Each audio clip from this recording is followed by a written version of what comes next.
Brad Kearns. Go check him out, Brad Kearns and the number one. Those of you listening on the podcast later, BradKearns and then the number one. He's a New York Times bestselling author. I was telling them before I got on the air that you are the world record holder in speed golf. You actually did a par five hole in just over 5 minutes. How the hell did you do? Did you run? Uh, Here's the record, Jimmy. It's the fastest single hole of golf ever played. And so the rule is it has to be a minimum length of 500 yards. So that's a par five. You can't just go Yeah. hit it onto the green and say you're done. Yes. So it's quite a sprint.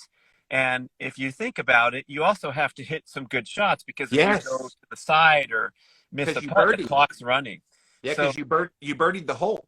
yeah, it was a miracle. I mean, I hit four perfect shots on a par five. I only used one club, a 3-wood, Wow. and that Which really club? helped break the record because the other people were carrying a bag and taking clubs out and dropping the clubs. So I used a 3-wood for every A three shot, wood. including putting. So I practiced for months putting with Whoa. my 3-wood. So I would just have my one weapon, and I sprinted as fast as I could, and I did it in 1 minute and 38 seconds. Wow. Wow. Yeah, it was Wow. wild.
What was it? What was it? Oh man, I get excited talking about it. So don't Dude, get started. We're gonna have a you speed should golf you show. should be you should be very proud of that accomplishment because you've been an athlete, a former world number three pro triathlete back in the day. You're long past those days, but those competitive juices, I remember watching the documentary on Michael Jordan about how he was constantly having to rejuice himself up because he has all this competitive energy within him. It ain't going anywhere. You got to kind of diffuse that somewhere. And so for you, speed golf became the thing.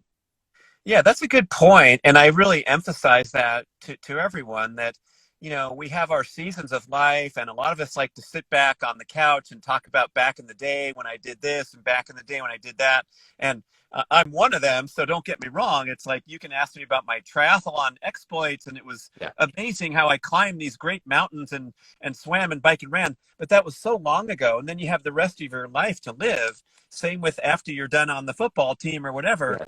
So I think we have to figure out a way to continue to pursue age appropriate goals. You're not Yes. playing football, or I don't think racing in the triathlon circuit was more than a decade for me. That's all I needed. I was done. I was over it and ready for the next thing. But we all need something to get us out of bed every day. And it doesn't have to be a big, magnificent thing. It can be something that means a lot to you. So like, the speed golf stuff is just fun and games for me. But the sense of satisfaction when I Yes. did that fun little challenge was the same as when I won an event on the pro circuit on ESPN and was earning my living from it and all that great stuff. Well, and it wasn't just the speed golf. You're also the number one USA age 55 to 59 high jumper. You did that back in the beginning of the pandemic. So what was that about? Oh my gosh, I've been obsessed with the high jump for the last 2 years. I can't stop thinking about it. I get distracted from work. I watch high jump videos of the great Olympic athletes, and I've always enjoyed the event. It's a very complex track and field event where you have to run at a curve and transfer horizontal energy to vertical. And I wasn't any good, Jimmy. I was a skinny little runner geek in high school that ran circles around the track, and I was pretty fast and had a career in endurance sports. And this is more of an explosive power event that requires that gracefulness, that gymnastic ability to bend over the bar. And so for me, it's just such a compelling challenge. And the good thing is, when you get to be 57 years old, there's not a lot of guys out there still that can bend and flip their body over the bar. So I'm actually ranked pretty highly, and that's kind of fun. But, mainly it's a personal challenge, and it always has been. And so I draw that distinction back to when I was, a prominent athlete. Now, when I'm sneaking into the facility because it's closed, and I jump over the bar and there's no one around watching, I scream, and I might as well be in the Olympic Stadium because I have such a tremendous passion for it and that competitive intensity, like you mentioned. We all have to hone that edge, whatever it is we're doing. And that's what gets me out of bed. That's what gets me enjoying the Yeah. process so much. And boy, it's just you can't describe the feeling of pursuing a goal. And whether Yeah. I succeed or fail, I get really frustrated out there too, and I'll be cursing at that bar and looking at my video and cursing at myself on the video because I can't implement the technique change. And then when I'm driving home, I realize, even getting that emotion out there and struggling and feeling frustrated is all part of this wonderful journey that I care so much about it. I'm not just watching on TV and, going on with a spectator type life. Yeah, dude, in 2022, I decided to challenge myself, not with high jump. No, thank you. But I did decide, okay, I'm going to put up or shut up when it comes to cold therapy. I'd been doing it for a couple of years, but I got the Morosco Forge, the big boy, and I put it on 32 degrees Fahrenheit. And I said, I'm going to do 5 minutes a day in the Morosco Forge at 32 degrees Fahrenheit. And here we are approaching 100 days now of doing it every single day. And to your saying that it's like celebrate like you're in an Olympic stadium, I do a big at the end when I come up out of the water because I dunk my head at the very end for about 20 seconds. I come up out of the water and I'm just so invigorated, so much energy. I knew I just did something badass. There's something for the synapses of your brain when you do things like that. Oh, I'm a huge fan of cold therapy. You probably know, and I have my chest freezer in the yard at the 15 cubic foot model. So that's a pretty big boy too. But boy, that is an amazing accomplishment for you to stay in that long and do it every single day. And I'm trying to find that sweet spot, honestly, where Yeah. if I myself up or I want to show off if people are visiting, I can stay in for 5 minutes. But Yeah. then day after day, man, it's hard to, I don't want to cross over to that barrier where I dread it a little bit. And so Yes. now I've been experimenting with spending less time in there. I don't Oh, want to, I don't want to, I don't want to mess you up, Jimmy. I know you got a streak going and all that, but I'm I'm already trying to there. find, where is it that it's never pleasant. We're not going to lie and say that it's like sitting in my jacuzzi at 104, but I love that, a little bit of appropriate suffering and hormetic stressor, Yes. and get the benefits all day long. Oh, I've mixed it up a little bit. Some days I've gone in there. Like one experiment that I've done so far is a minute in the cold, a minute in the jacuzzi, 2 minutes in the cold, 2 minutes in the jacuzzi, just to kind of go back and forth with that. And then I ended with 5 minutes. And then a couple weeks ago, I pushed myself. I want to see what my tolerance level has built up to. And I got to 10 minutes and I was numb, obviously, in the hands and Woo. but 10 minutes in 32-degree water, like a lot. And plus I'm getting this really weird anticipatory thermogenesis where my body heats up. I literally stick a thermometer in my mouth like an hour ahead of time and it's 100.3 degrees, 99.9 degrees. I'm hot. Hey ladies, I'm hot. Hey, but I'm hot so I can tolerate it more. Wow, I've never heard of that concept, but it totally makes sense. I know there's that anticipatory glucose spike when you're looking at a menu, and that's really well validated, but I didn't know that about cold therapy. I do recognize once in a while where I try to rewarm naturally, and then Yeah. 15, 45 minutes later, I start to get cold. Even though I felt great getting out, Right. everything's fine, I'm back at work, and then all of a sudden I have my hoodie on and my sweater, and the body takes a while to react. Well, and that was the funny thing too. The first maybe 6 to 8 weeks, I had the shiver response on a delay, like you were just describing, where I'd be talking to people on Instagram Live because I'm doing all this publicly. I'm doing it on Instagram Live every single day, and so I'll be talking to people, and then I'm suddenly, I have the little shiver. But at like 20, 30 minutes later, and even like an hour, hour and a half later, and I'm just like, why am I still shivering? But then suddenly, when this anticipatory thermogenesis hit, I've yet to shiver. I have not shivered Wow. in almost 2 months, Brad. Yeah, you're becoming cold adapted. There's nothing else to say. You're a machine. And I pushed it. Our very last very cold day. I know where you live, it's not very cold, but where I live, it gets very cold. 24 degrees Fahrenheit was about a month ago. And I said, you know what? I'm going to go out there and just wear swimming trunks and out in it. So I grounded. I let the sunshine hit my eyeball. Actually, I stayed out of the sun because I didn't want that to be a confounding variable. Well, you're getting warm because of the sun. I was out of the sun in a shaded part, and I was able to stand in 24-degree Fahrenheit temperature air for 30 minutes, no shivering. Got numb, toes got numb, but I didn't shiver one bit. Then I got into the Morosco Forge at 32 degrees Fahrenheit for another 3.5 minutes. Then I came in, warmed up a bit, just naturally. I don't put on stuff. I just let my body naturally warm up. Then I went back out for a 70-minute walk, 75-minute walk in 33-degree weather. So that day I slept well. Let's just put it that way. Nice. And I think it's an important point when you're telling your story, like that's some crazy shit you did, but Yes.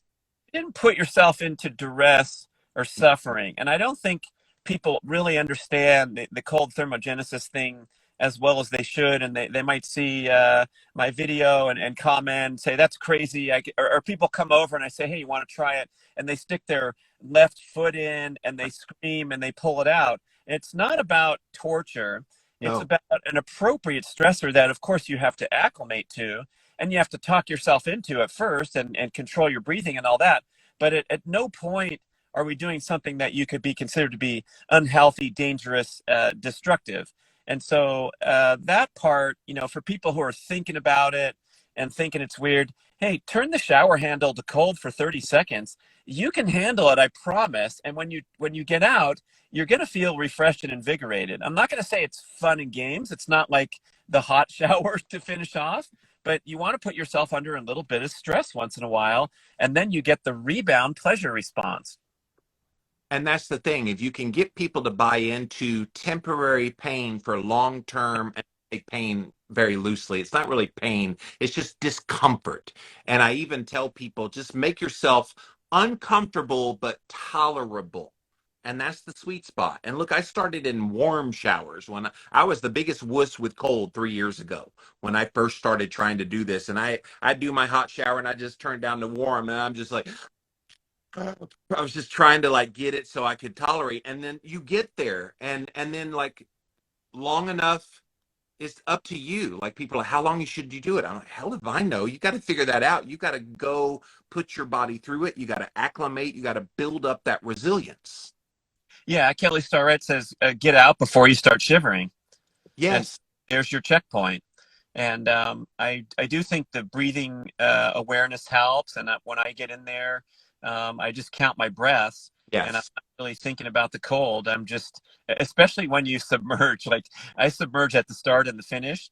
And I wouldn't try this at home, but I'm just reporting that like if you go underwater and you can't breathe, your main concern is when are you going to come up and get some air. You're not worried about the cold because you have another layer of, fight or flight survival that's going to be the first order of business. And then when you emerge and breathe, oh my gosh, it feels so good to breathe. You're still not too troubled that you're in cold water. What's amazing to me is I can be in the ice bath for like 4 minutes and there's like fire, flames coming out of my brain. Like, please dunk your head. My body's giving me signals. Dunk your head. We need to chill out. And I love that feeling of going under the water, coming up, and all that. It just calms down.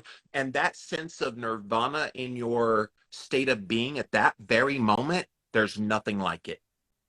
Love it, man. I'm so glad you're promoting that. I jumped on your material to catch up, and it was all about the ice bath. I'm like, all right, go. Another enthusiast. I got a book in me on this one, man. I'm going to write a book called Therapy, and I've written 10 books, not New York Times bestsellers. I got close to New York Times 3 times with Keto Clarity, Ketogenic Cookbook, and The Complete Guide to Fasting. All of them were like 1 or 2 spots right off. The algorithm for New York Times is so hard to hit.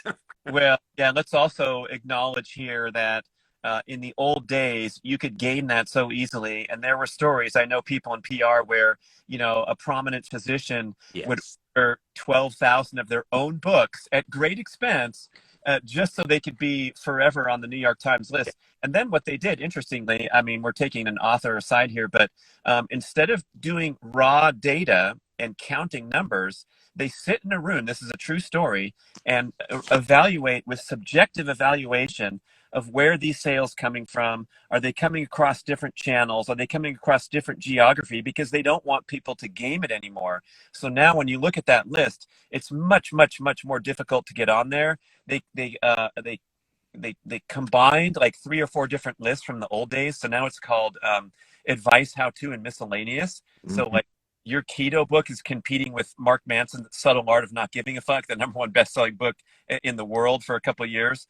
So yeah, it's kind of it's an esteemed thing, but there's also people that are selling more books than the books on there, Right. but it's not timing it like you said. So I think, Keto Clarity, one of the first books that came out about it, that's a really good distinction too, because what came after was an avalanche of popularity, I think misappropriation and misinformation, but I count that as one of the books that laid a nice foundation for what it really is all about. And, now we're on to the world of processed snacks that say keto on it. Yeah, but that was inevitable. We saw that with the Atkins trend. We even saw it with the paleo. I couldn't believe the first time I saw paleo junk food. I was like, that's an oxymoron. Yeah, yeah. But your bud, Mark Sisson, he never gave in to junk. He might have sold his company to Kraft, but he put in a lot of standards that said, don't F with my company because I have a reputation with my products being quality. And to their credit, those products are still pristine and they're much more available than they were when Sisson was doing it on his own. Yeah, and I think, there was a tiny, tiny bit of backlash that Mark absorbed, like, oh, now you're a sellout to corporate America, and those guys are terrible. They make marshmallows and cheese puffs. But to Kraft Heinz credit, they're trying to diversify. They're trying to answer the consumer. They know some of those old brands they're struggling in number, and they're also not healthy for you. And so it's got to be, you can only see this as a win when healthier products get distributed in a more broader level, and then the rest is up to us, and we can influence culture and society with our spending dollar. So don't go buy Kraft Heinz marshmallows. I work with them, and I'm gonna maybe I'll get in trouble. Not really, but it's like, hey, this is a big machine that's operating, and old dated traditions take a while to vanish. But now, to have consumer choice with things that are, conscious brands, that's awesome. I just got returned from shopping at Whole Foods Market, and I love those guys. Whenever I'm traveling, I find their store, and I know that you can find some great things there. But I also take them to task because they have canola oil throughout all their shelves and all these different products at their hot bar. They're serving things with canola oil. So I want to put further pressure on, while I compliment them as the best natural foods grocery chain, they need to step it up a few more levels and listen to some of the leaders like Dr. Kate Shanahan, Dr. Paul Saladino, and wake up. And, the more pressure we can put on them, the better. It's been 3 years since the release of my last book, but now I have written a brand new book called One Step Deeper Journal, The Foundations, featuring my co-host of my One Step Deeper podcast, Brittany Lee Davis, And this, you guys, is going to be an incredible book for those of you who struggle with mindset, struggle with why you believe things the way you do. If you've gone through any kind of trauma in your life, we got you. It's a 40-day journal. We're going to take you through all of the different topics.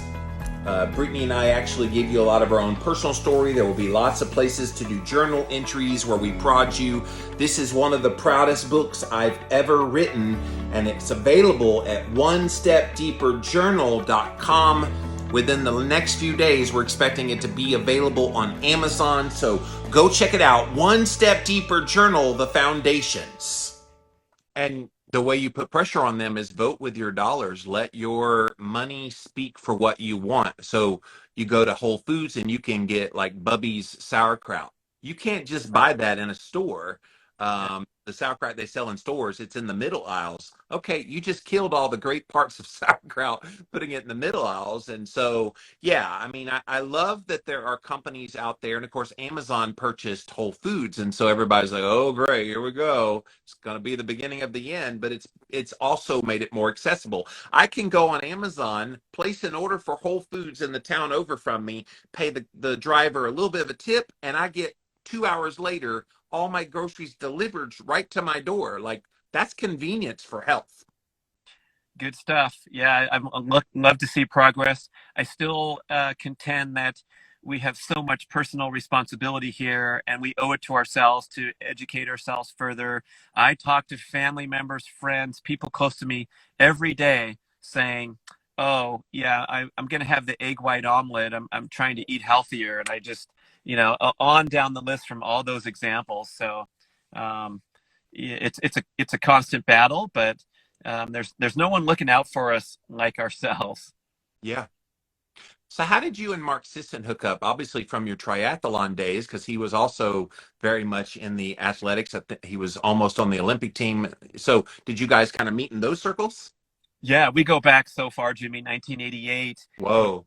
a young professional triathlete, and Mark was a retired, legend from coming fourth place in the Hawaii Ironman. He ran in the Olympic trial, qualified for the Olympic trials marathon. So he was an elite athlete, a little older than I was. And so he was actually my coach when I competed on the professional triathlon circuit.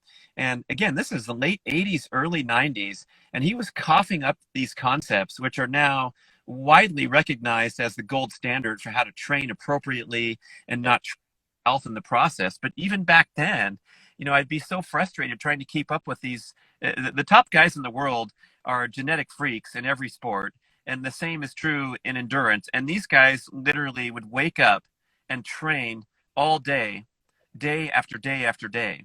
And I just found that my personal genetics and my recovery pathways, I just couldn't do it. And so I would continually get sick, tired, injured, burnt out, and consult with my coach. And he would say things like, well, how about this? Why don't you go train with them on their very hardest day, the big day on the road or on the running track, whatever? Go do that workout and then disappear and take care of yourself for the next few days. You don't have to meet them the following day for another 3 hours on the bike and an hour and a half in the swim. And that was like, a revelation to see that I needed to take care of myself and notice through personal experimentation the training patterns that work for me, rather than keep up with the Joneses and get spit out the back in the process. And I think even today, we're decades later, we have all the knowledge and the awareness, but you still see, there's so many benefits to the CrossFit community, the social aspect of it, the workout designs and the broad fitness that they develop. But a lot of people are heading into that gym too many days a week. Yes. The workouts are lasting a little bit too long for my preference. So I've done, CrossFit workouts here and there, and I always want to leave at the halfway point because I'm like, I'm good. I just blew it out. I gave them my very best effort. I jumped as high as I could onto the box and back down 12 times, did another 8, and now they want me to do another set. And I'm like, I'm going to look for my phone and pretend I'm getting a call from Jimmy Moore live and just sneak out the back door, because it's, personal, but it's also, you get sucked into that vortex of energy and excitement, and you can easily overdo it with any type of workout. Well, culturally, if we think 10 minutes is good, 15 has to be better. Not all, right? How can it not be? Yeah. Same with like fat, restrict. man. I mean, I think maybe your listeners would be interested to know that like more is not always better with fasting. And for an athletic type person like me, where my blood work was fine, my body composition is fine, and I experimented with all those different doorways with keto, intense keto when we were working on our book and pricking my finger so many times I got scar tissue and Yeah. fat for long periods and doing crazy athletic workouts and being in the 50 plus age group. Yeah. If you're counting on your fingers, people, that's a stress factor. That's a stress factor. Fasting is a stress factor. Restricting carb intake is a stress factor when you're burning glycogen. And I like at times it became overwhelming. And so Yes. to look at these pathways sort of as redundant pathways that are trying to be these hormetic stressors. And guess what? I'm going to put cold therapy in there too, because Yes. I had a few times where I did my badass sprint workout. You can see me on Instagram. Oh boy, look at that guy. I did my jump workout and combined it with cold exposure. And then later that afternoon, I kind of felt a little cooked out, like I think I overdid it Well, because the cold is a stressor and is the sprint workout. I was just interviewed by the founder of Morosco Forge, Dr. Thomas Seeger, and he does a lot of investigation of the research and the data. I'm definitely going to pick his brain for my book on cold therapy. But he made an interesting comment because traditionally, doing a workout and then going into an ice bath for recovery is kind of the known thing. He said, but there was a research paper in the early 90s that said doing that, yes, good for muscle recovery, but tanks your testosterone levels. Whereas if you reverse those things and you do the cold first, then do the exercise, it actually has the opposite effect. It jacks up your testosterone. So I'm currently testing that, doing my 5 minute ice bath, and then I'm not doing anything intense. I'm just doing like brisk walking afterwards, but it's just simple as jumping jacks, brisk walking, squat, air squats, whatever.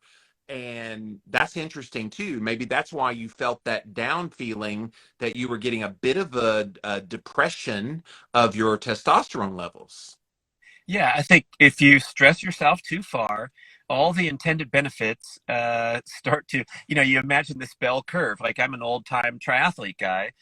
My health was better and better and better as I trained from 1 hour, 2 hour, 5 hours, 7 hour, 9 hours a week. And then when I got up to 27, 28, 31, my health was destroyed in pursuit of extreme fitness goals. And so if you tip past that point, where you feel alive, energized, invigorated, and you're trying Jimmy Moore's recommendations, and you feel freezing cold, Yeah. miserable, and negative, then you stayed too long in your tub, or you're jumping into it with without enough acclimation. And so we always have to check and make sure that we're responding to our workouts, adapting, feeling great. My checkpoint is muscle soreness. I love following these fitness leaders now who are advocating this message. Hey, you know what?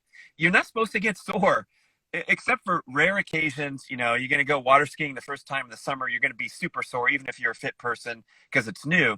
But in general, trying not to stimulate chronic muscle soreness from your workout. And I'm still working on that myself. It's really tough for me to find that balance point where I took a few too many jumps on that Tuesday morning workout. And now here I am, and I'm walking around stiff and sore and learning from that experience to just tone it down a little bit. Well, you have this concept I thought was really interesting. I'd like for you to extrapolate on it. The whole idea of micro workouts. Talk about that. Is this like a small dosage, kind of sporadically throughout the day? What do you mean by micro workouts? Yeah, thanks, Jimmy. That's a great tee up because I really believe this is the greatest breakthrough that we've seen in the fitness industry in decades. Because generally, when I sit back with a little bit of a heavy heart when I see the fitness scene, because by and large, the programming is too stressful for the average person to thrive and benefit from. We know about Peloton and the indoor cycling, and it's so great, and the commercials, and it was the fastest growing stock. I think they had some trouble, and they're tanking Yeah. now.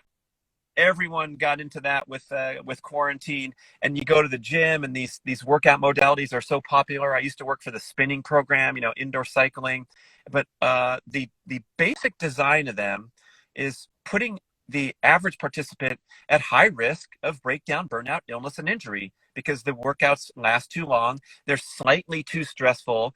They prolong to the point where they cause exhaustion, depletion, and degradation of technique during the workout. And the very worst example is when you're asked to do a complex athletic movement under accumulative fatigue. So in CrossFit, they're doing the Olympic lifts where you throw the bar up onto your shoulders and then you jump out in a split position. And boy, that's great when you watch on the Olympics, but at minute 38 of the workout, when you're sweating and your brain is not really working well because of the stress hormones, and you're asked to do a complex technique move, that's when you're going to get injured.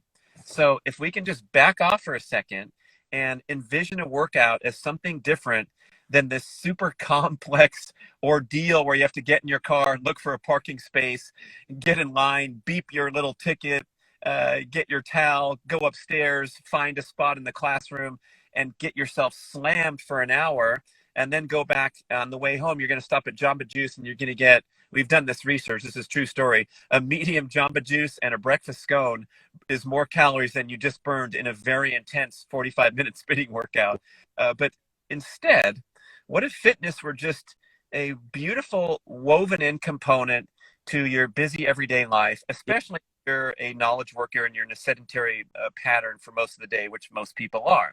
And so instead of this big ordeal, a micro workout could be ascending your stairs at a fast pace.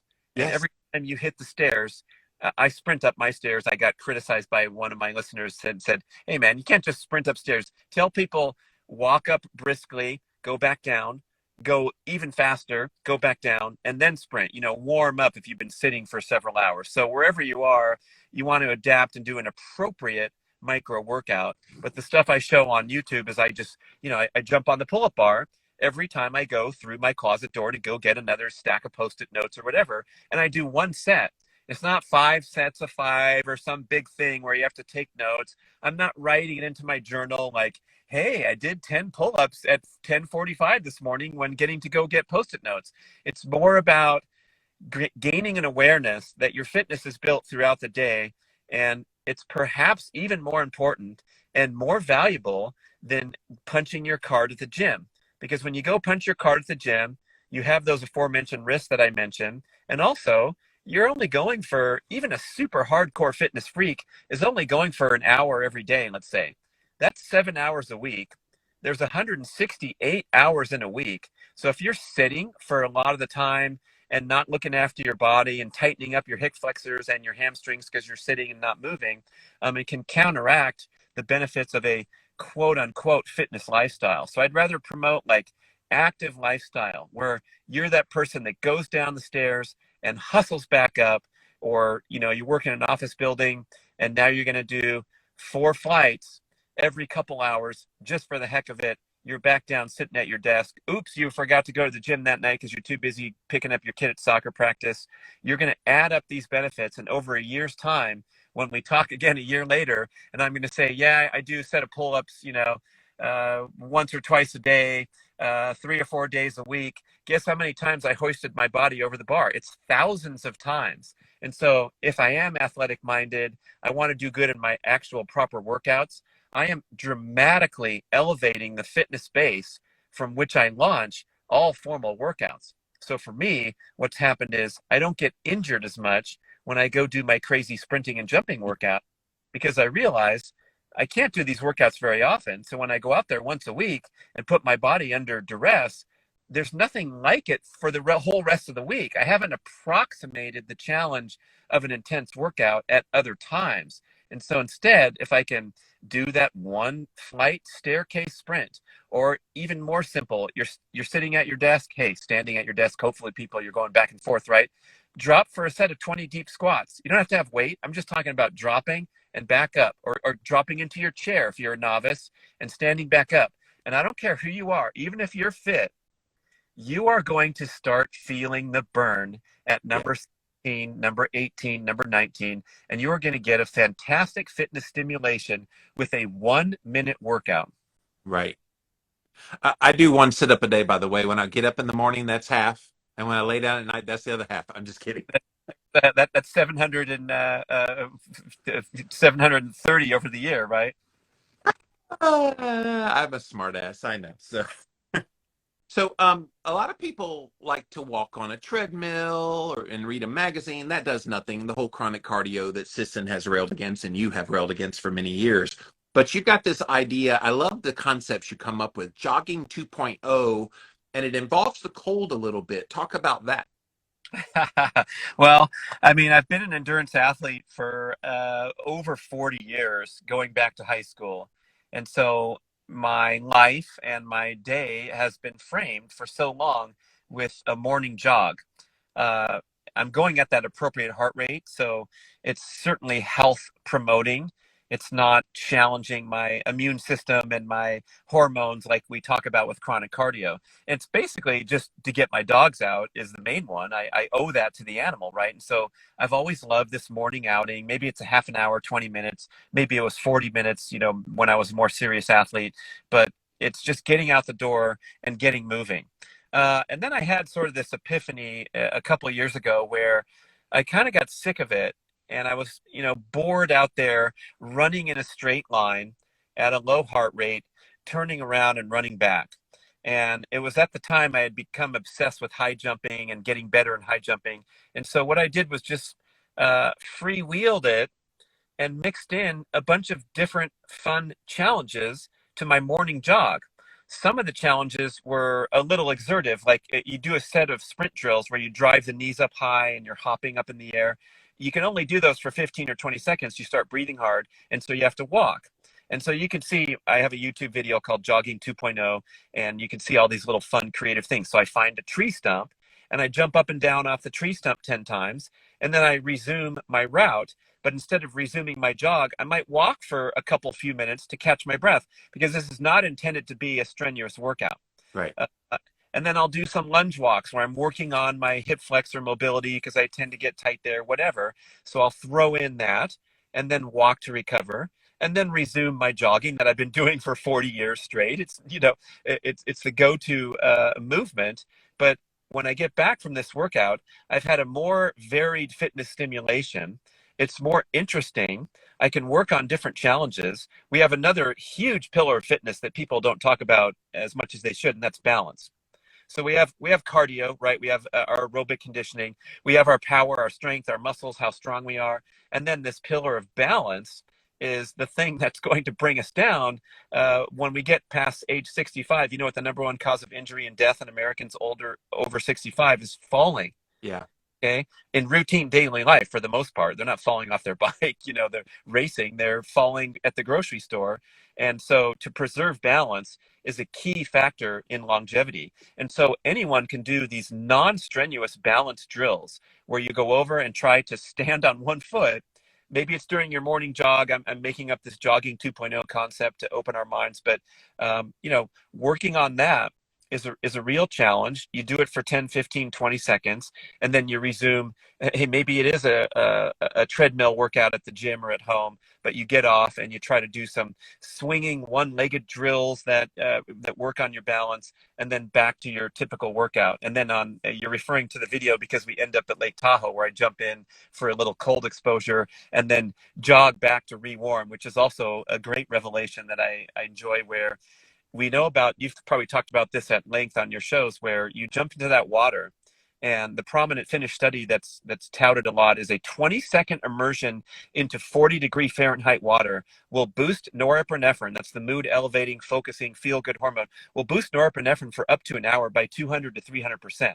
That's 20 seconds, not 5-minute Jimmy Moore style, but 20 seconds, people. So that brief burst, which I think we can all relate to. Everyone's jumped in a freezing cold lake at some point in their life and gone, whoa! And then you feel alert and energized. But that lasts for an hour. So what I discovered was when I did the cold therapy and then got out and rewarmed gradually, right? Your joints are getting cold. You can't mess around, do anything significant. But when I rewarmed for however long it takes, 15, 20, 30 minutes, and then go do a sprint workout, I still have that elevated hormonal profile where the sprint workout dramatically improved perceived exertion, where I didn't even feel train like I usually do, and I performed exceptionally well. It's called the Unfrozen Caveman Runner. There's a YouTube video that I talked about the whole protocol, where making sure I get rewarmed, but all that time to rewarm while the hormonal boost is still happening. Wow, it's an amazing thing. I think it's going to be put into action with elite athletes more and more so, because you're sort of getting a free pass on cumulative fatigue of the workout, because we know that fatigue from a difficult workout, there's a lot of different levels of fatigue, right? You're running out of glycogen is one. Your actual muscle sodium potassium pumps are getting fatigued because you've been doing so many curls, whatever. But a major element of cumulative fatigue in a workout is elevation of body temperature, because your body does not want to go above 104. It refuses. And so if you start drifting up there, your brain is going to tell you to slow down. This is Dr. Timothy Noakes, the central governor theory.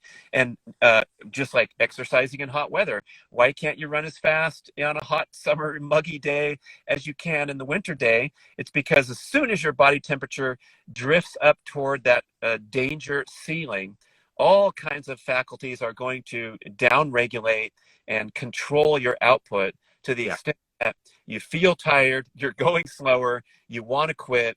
And if you were able to regulate body temperature better, you could carry on and on. Yes, and that's not a good place to be if you get overheated like that. I haven't experienced it other than just as a weekend warrior, kind of doing exercise outside. I'm sorry, whoa, like everything just gets drained from your body. It's almost like your body says, go rest, go recover. And that's important too, resting and recovering. Oh, for sure. And it's the forgotten, I guess you could call it a fitness pillar of recovering and allowing the training adaptation to take place. And as I said, like what I see in the mainstream fitness industry is people going, it's almost for like a dopamine hit, and to bring you into an addiction pattern almost, such that you're going to continue to subscribe to the programming, and people obviously earn revenue in the fitness industry if they get you addicted to their workout. And so we trade this instant gratification of that vaunted endorphin rush for long-term chronic breakdown and chronic overstimulation of stress hormones. So my dream for the fitness industry is like micro workouts rise to the forefront, where we can do these anytime, anywhere, and we all have the fitness implements in our world, especially at home, as a lot of people are driven to work at home or in the workplace. There's opportunity for miniature fitness experiences everywhere we are throughout daily life. And I'm not talking about going and buying the 10 recommended products from Shape Magazine. It's like you can do it with anything. I talked about a tree stump. I talk about a staircase. And so everywhere we look, there's opportunities for fitness experiences. But really, if you want to take a $100 bill and go get an amazing home gym experience, you can do it with things like the mini bands, the things you strap around your ankles, the single best way to activate the glute muscles. I have stretch cords hanging from my pull-up bar. The pull-up bar, there's 25 bucks blown. The stretch cords are like 30, 40, 50 bucks, but you can get a complete total body workout from pulling that resistance tubing in different ways when it's hanging from the bar. Well, and people forget about body weight exercises as well. That's free. It's all free. Yeah. Yep, no excuses. The No Excuses Fitness Club. Yes. So nutritionally these days, you talked about doing keto while you were writing the book with Sisson. How are you eating now? It's animal foods kind of based. What's the diet? Hey, good question. Thanks, because the evolution has been so fun, and listening to guys like you now for coming on 10 years, and processing all the information out there. So now I joke that I'm on the CNC diet, Jimmy, and it's worked really well for me. And Like that's for like Music Factory. Everybody dance. that's right. I forgot about that, guys. I We are. got to credit. That's a long reference ago. Credit to the CNC Music Factory. For me, CNC stands for carnivore-ish and Yeah. chocolate. And I had an interesting experience a couple of years ago now, where I stepped on the scale and I was like up 10 pounds from my lifelong adult weight, my racing weight. I pride myself as being an ex-athlete. I'm talking about fitness. I'm writing diet books. And I was like, what the hell's this, man? And it was like unregulated enjoyment of evening popcorn bowls and, the gourmet ice creams and just things that they kind of leak their way into the picture and then they stay there. That was my observation. And so I had to go on this journey that I've never really gone on before. I've written a lot about it. Hey, if you want to lose excess body fat, consider this keto. So it was really an awakening for me to realize now that it's important to discipline our food choices, notice the patterns, notice the environment, all these things that, you've talked for years about. And so I was finally a participant. And I found that like restricting my choices is always going to be a success factor, no matter what else you say. And people choosing the vegan way, although it's an extremely high risk thing to do, they can lose weight on it for sure. The carnivore, same thing. Keto, low carb, low fat, whatever it is if it's restrictive from this unregulated enjoyment of the decadence and indulgence of modern life, it's going to be effective. But long term, I'd say my major takeaway is that I'm focused on enhancing the nutrient density of my diet as my number one goal.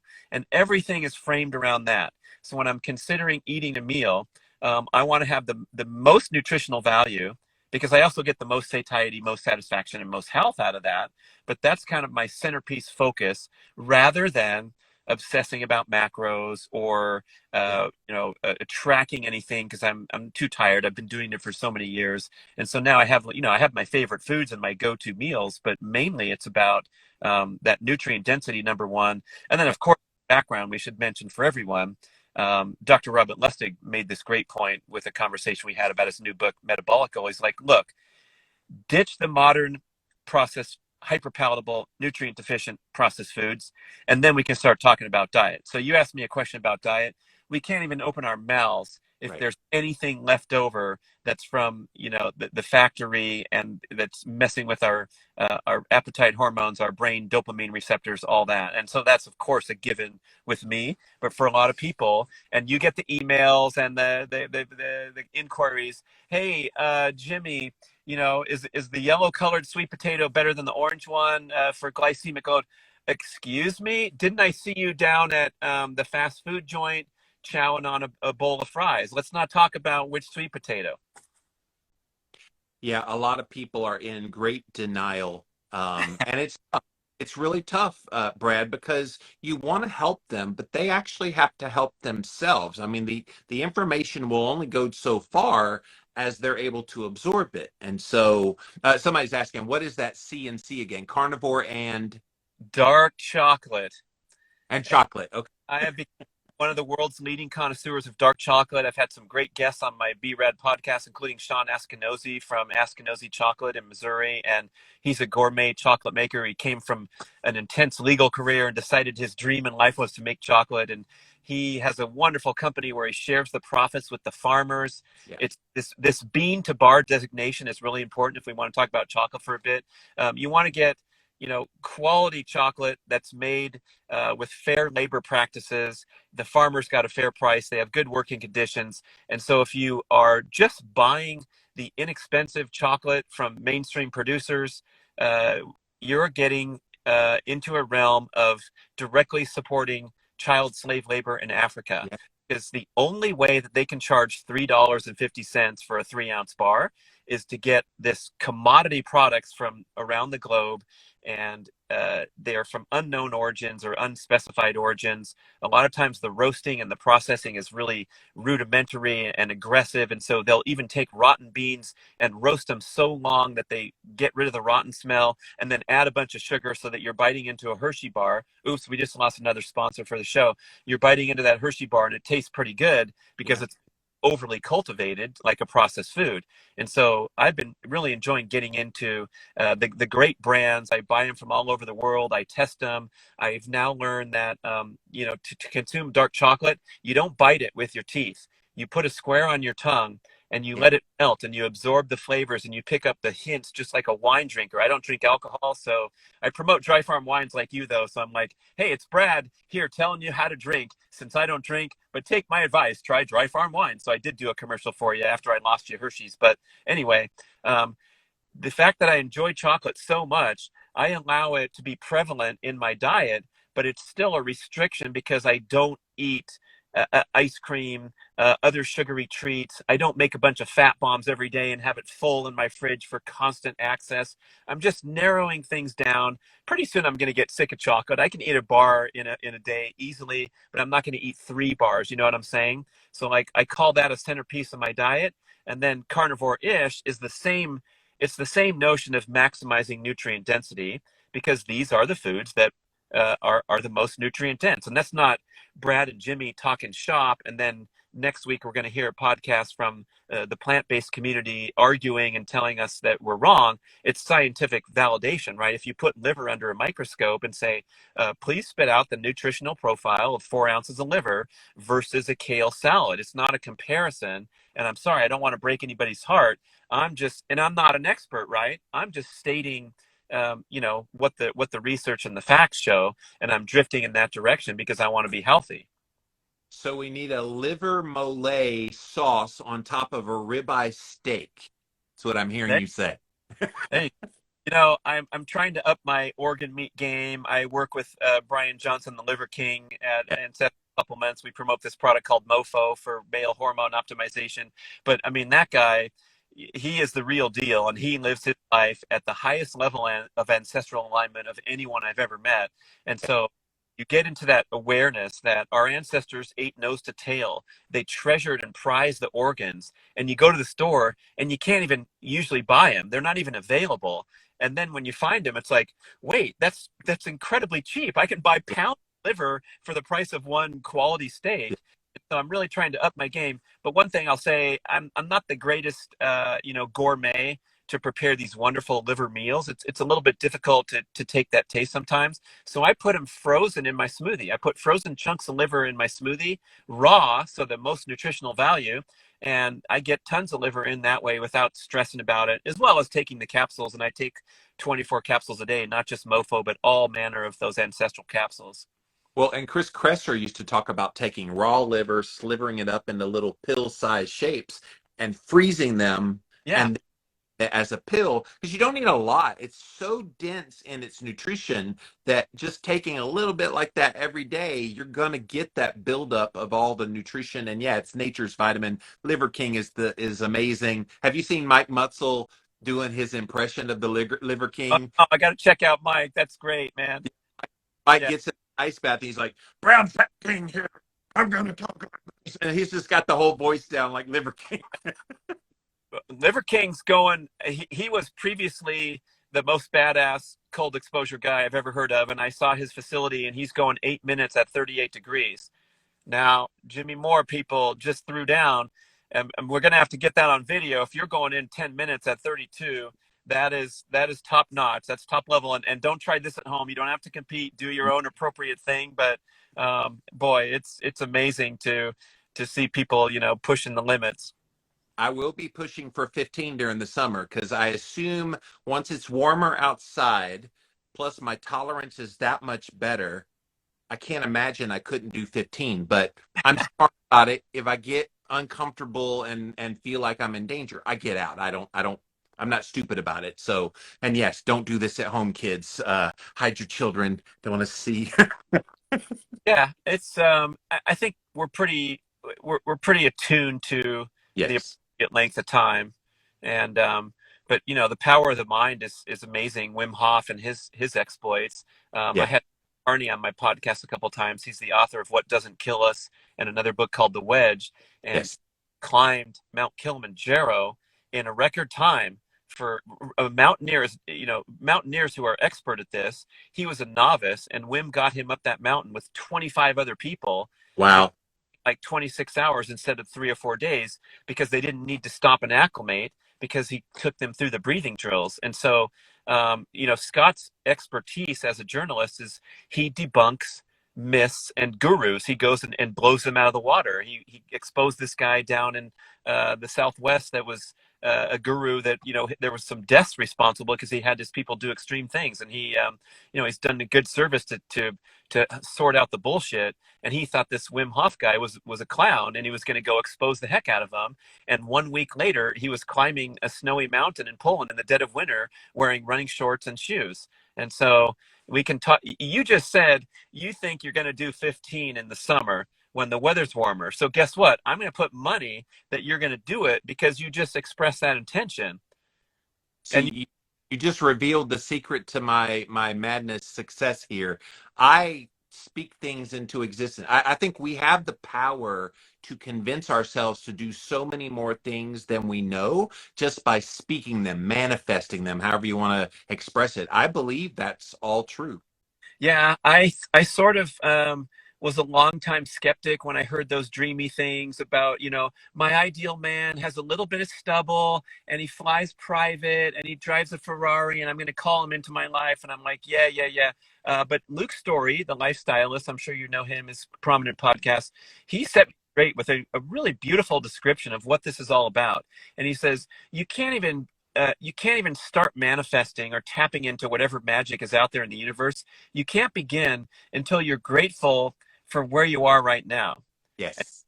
Driving through the Hollywood Hills, living amongst the rich and famous in Hollywood, and his smaller rental cottage was, not up to standard of the guy with the glass walls on the top of the hill. And so, when you have that tinge of jealousy, resentment, envy, all those things, you are instantly cut off from the force. And so you might as well forget about anything else. Or, like Brad Kearns admitted, if I think that stuff is kind of goofy and possible garbage, guess what? I am absolutely 100% correct. And Yes.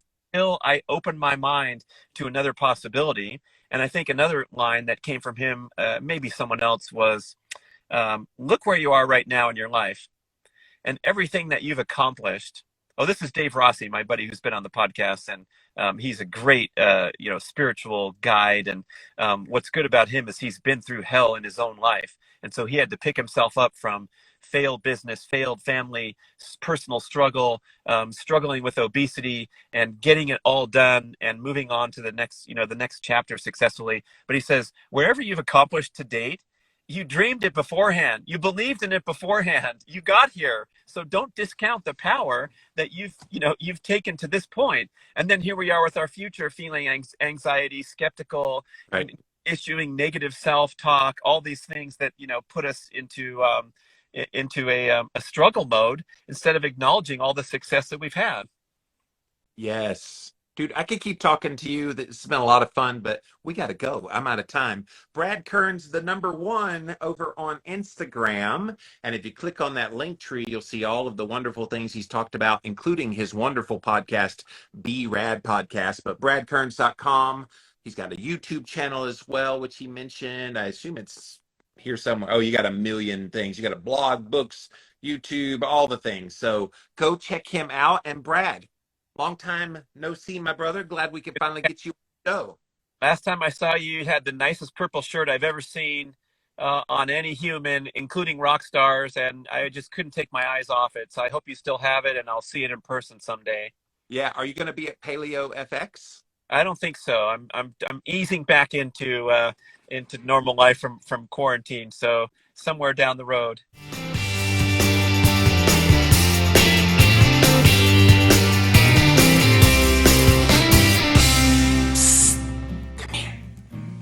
I got to tell you about this kit. It is a hair mineral analysis kit to determine your deficiencies in key minerals. It'll also show you your toxicity with heavy metals. It'll show hormones, your immune system, your thyroid, your adrenals, and your metabolism all in one kit.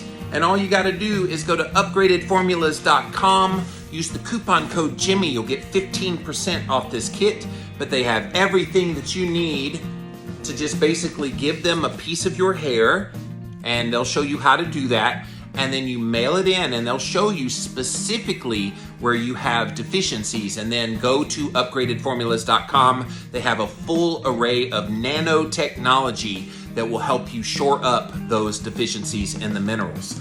So again, upgradedformulas.com, and check it out. Test, don't guess. Element contains a science-backed electrolyte ratio, 1,000 milligrams of sodium, 200 milligrams potassium, and 60 milligrams of magnesium, with none of the junk, no sugar, no coloring, no artificial ingredients, no gluten, no fillers, no BS. Everyone needs electrolytes, especially those on low-carb diets, or if you practice intermittent or extended fasting, if you're physically active or sweat a lot. Add Element today and see how much better you feel and perform. Use the URL drinklmnt.com/Jimmy.